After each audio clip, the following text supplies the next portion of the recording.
Hello students, good afternoon. Today we will discuss about conductance, behavior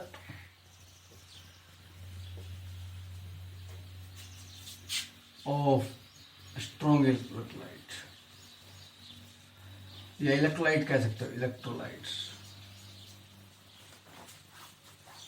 with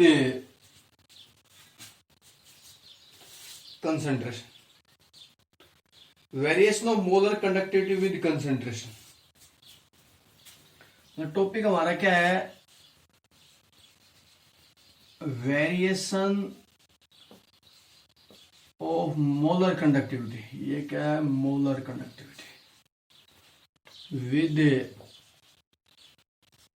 concentration.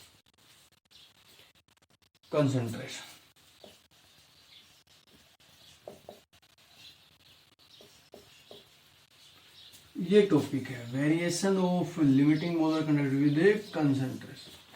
तो दोनों के लिए देखेंगे हम, स्ट्रॉन्ग इलेक्ट्रोलाइट के लिए भी देखेंगे और वीक इलेक्ट्रोलाइट के लिए भी देखेंगे. दो प्रकार के इलेक्ट्रोलाइट, स्ट्रॉन्ग और weak. Conductance behaviour of strong electrolyte. Strong electrolyte का जो कंडक्टेंस है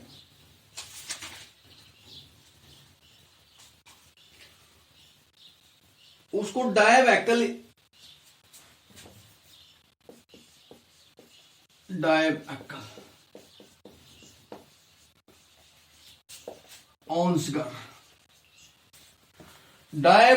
ऑन्सगर BY.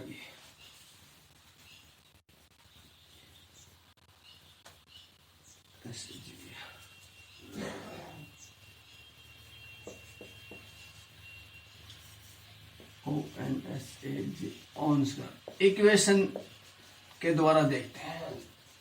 डायवैकल ऑन्सगर ने एक equation the.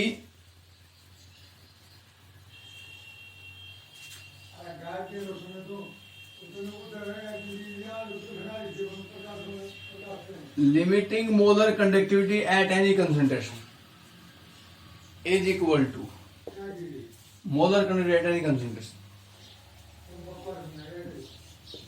Molar conductivity at infinite dilution A√C. ये यहां ए कांस्टेंट है, वो डिपेंड करता है इलेक्ट्रोलाइट क्या है उसके अकॉर्डिंग.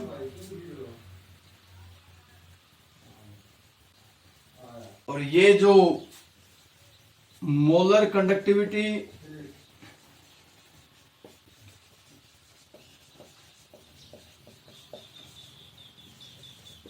at infinite dilution.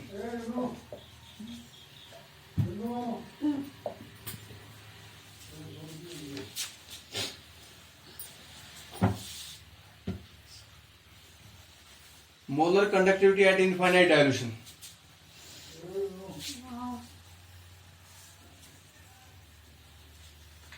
इसको बोलते हैं limiting molar conductivity.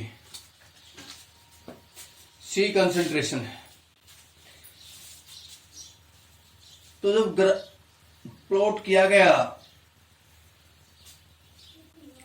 Linear graph मिला at low concentration.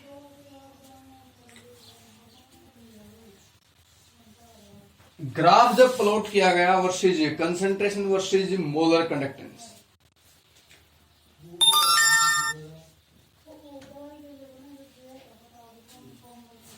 Molar conductance और कंसंट्रेशन के वर्सेज,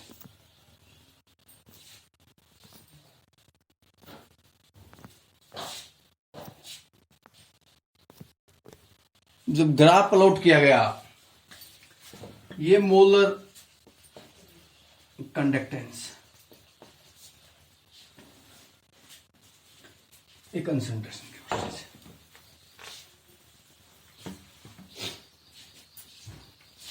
लीनियर ग्राफ मिला at low concentration with slope A.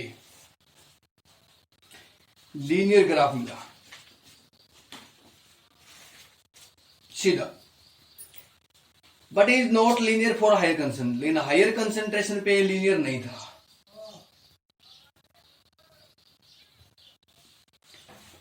ये जो ग्राफ है लो कंसंट्रेशन पे लीनियर मिला, लेकिन हायर कंसंट्रेशन पे लीनियर नहीं था। ये केसीएल के लिए graph.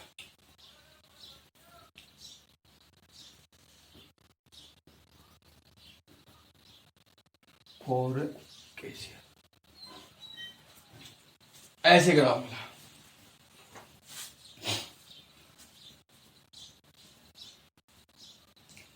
The curve obtained for a strong electrolyte, there is only a small increase in the conductance with dilution.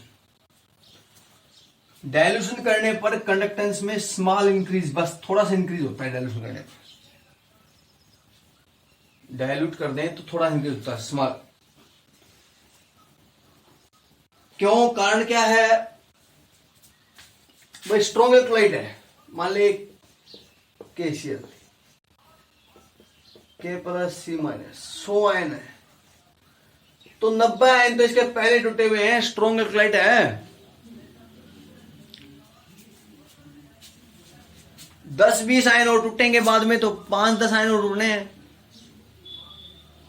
तो थोड़ा इंक्रीज होगा क्योंकि पहले ही टूटा हुआ already.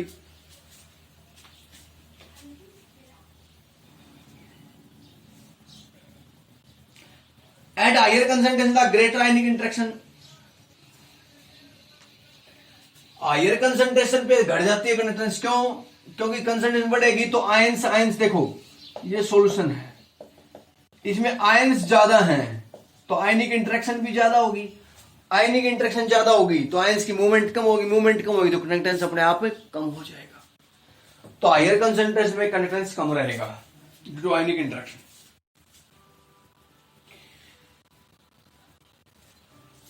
With dilution, the ions are far apart, therefore the interanic interaction decrease. अब dilute कर दें, डाइल्यूट कर दें तो वाटर मिला दें, वाटर मिला दें तो आयंस के बीच इंटरेक्शन कम हो जाएगी, आयंस एक दूर हो जाएंगे तो कंडक्टेंस बढ़ जाएगा। At higher concentration the conductance increase, sorry lower concentration with dilution. Higher पे तो कंसंट्रेशन ज्यादा होने पर तो आयनिक इंटरेक्शन बढ़ जाती है तो कंडक्टेंस कम रहता है, लेकिन डाइल्यूशन के साथ कंडक्टेंस बढ़ जाता है विद डाइल्यूशन। स्ट्रॉन्ग इलेक्ट्रोलाइट के लिए हम ये पढ़ रहे हैं, स्ट्रॉन्ग इलेक्ट्रोलाइट के लिए concentration increase, conductance decrease.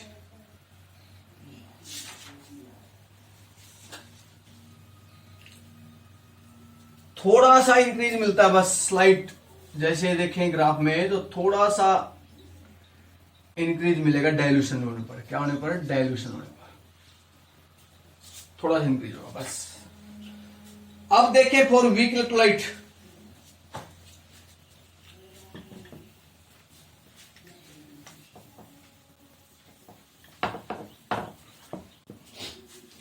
Weak electrolyte के लिए देखें वही मोलर कंडक्टेंस और कंसंट्रेशन में। वीक इलेक्ट्रोलाइट के लिए देखें, वीक के लिए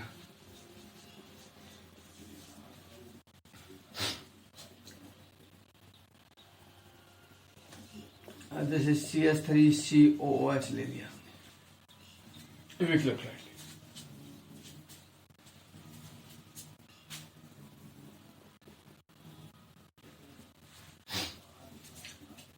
मोलर कंडक्टिविटीज, तो वीक इलेक्ट्रोलाइट में कंसंट्रेशन, इसमें भी वही है, concentration increase, conductance decrease. Concentration बढ़ेगी, कंडक्टेंस घट जाएगा। ऑन डाइल्यूशन कंडक्टेंस इंक्रीज, बढ़ जाएगा डाइल्यूशन करने के बाद।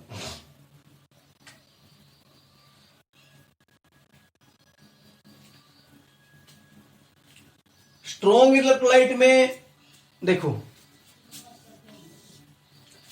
मान लो ये केसीएल ले रखा है स्ट्रॉन्ग इलेक्ट्रोलाइट, के प्लस 100 आयन थे पहले, 90 ऑलरेडी टूट गए, पहले टूटे हुए हैं, डाइल्यूट किया, थोड़ा सा वाटर मिलाया, 5 और टूट गए 95, थोड़ा वाटर मिलाया 3 और टूट गए, थोड़ा वाटर मिलाया 1 और टूट गया, फिर 1 और टूट गया।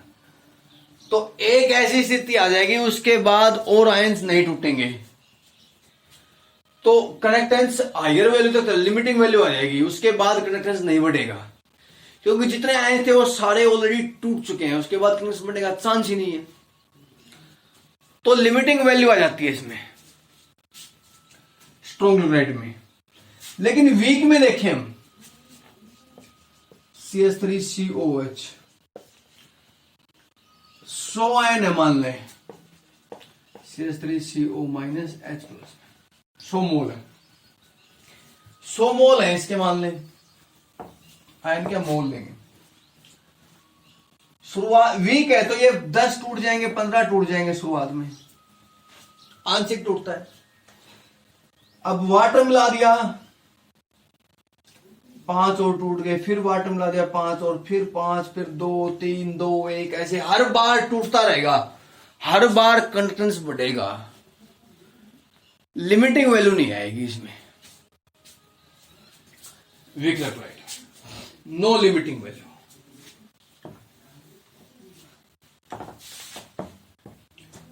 विद डाइल्यूशन कंडक्टेंस इंक्रीज होगा, no limiting value,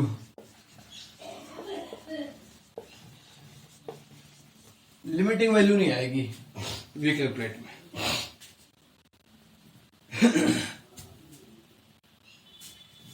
very large increase in the conductance with dilution, specially near infinite dilution,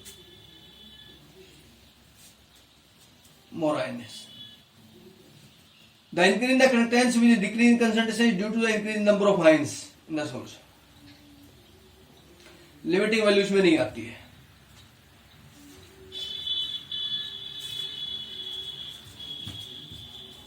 तो इस प्रकार ये कंडक्टेंस बढ़ जाएगा, नॉन लिमिटिंग वैल्यू। तो वीक इलेक्ट्रोलाइट और स्ट्रॉन्ग इलेक्ट्रोलाइट में लिमिटिंग वैल्यू आती नहीं है वीक में। तो फिर वीक इलेक्ट्रोलाइट है कोई, मान लें स्ट्रॉन्ग का तो निकाल देंगे मोलर कंडक्टेंस, क्योंकि इसमें आयंस पता चल जाएंगे, टोटल आयंस।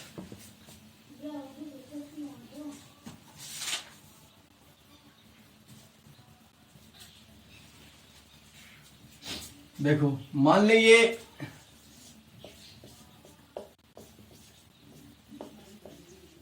NaCl ले लिया, तो यहां जो भी कंडक्टेंस है कैथोड एनोड पे,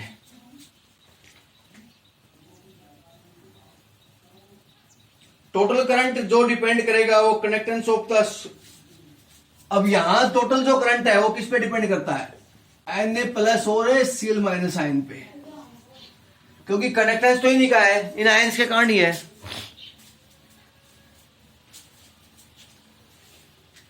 तो एक सोडियम आयन का जो कंट्रीब्यूशन है वो कहलाता है molar ionic conductivity of cation, इसका कहलाएगा molar ionic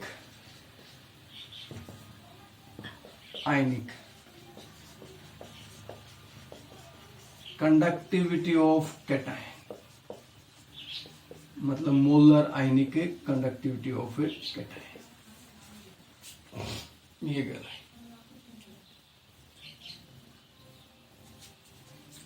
molar ionic conductivity of cation मतलब सोडियम आयन। क्लोरीन की क्या लाएगी, molar ionic conductivity of anion, molar ionic conductivity of anion.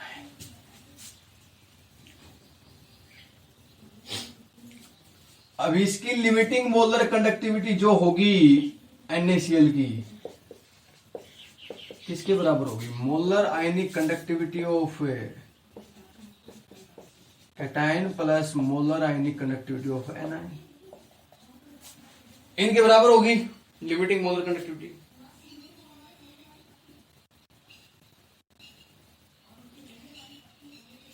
इसमें तो मान ले MgCl2 हो, तो ये Mg+2 और Cl-2 + 2 जाएगा।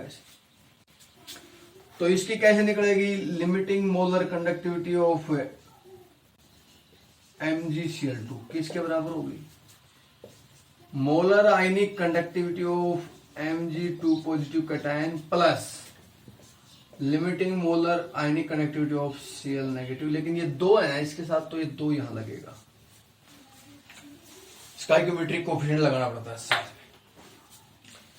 में। इस प्रकार आ जाएगी लिमिटिंग मोलर आयनिक कंडक्टिविटी। क्या होती है limiting molar ionic conductivity, it is the sum of the limiting ionic conductivity of the cation and anion. देखो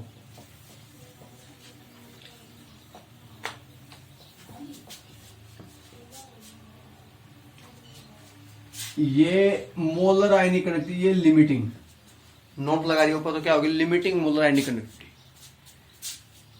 किसके बराबर है, it is the sum of the molar ionic conductivities of cation and anions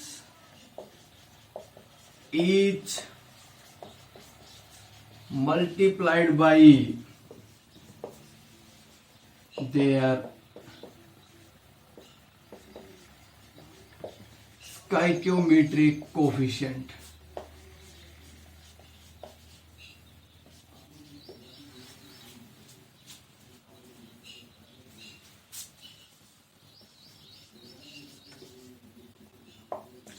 जिनको उनके stoichiometric coefficient से multiply किया जाए, जैसे यहां किया था 2 से। ये लिमिटिंग मोलर आयनिक कंडक्टिविटी किसके बराबर है,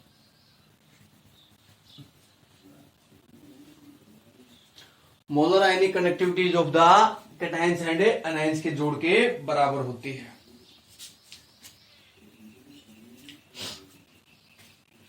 sum of the limiting molar conductivity, इसको लिखेंगे limiting molar ionic conductivities of the cations and anions. ये एट इनफाइनाइट डाइल्यूशन है, एट इनफाइनाइट डाइल्यूशन। तो ऐसे हम निकाल देंगे किसी की भी।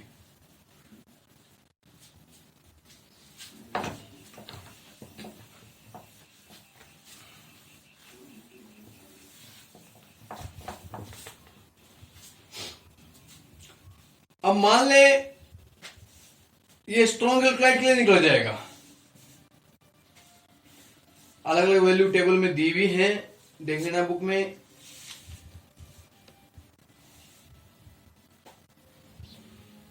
लेकिन वीक एल्कलाइड तो की लिमिटिंग वैल्यू तो आती नहीं है, तो उसकी कैसे निकालें,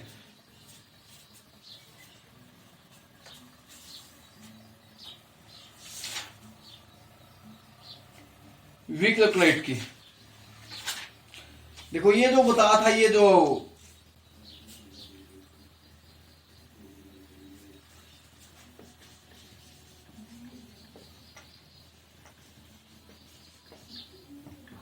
कोलराउस लॉ है,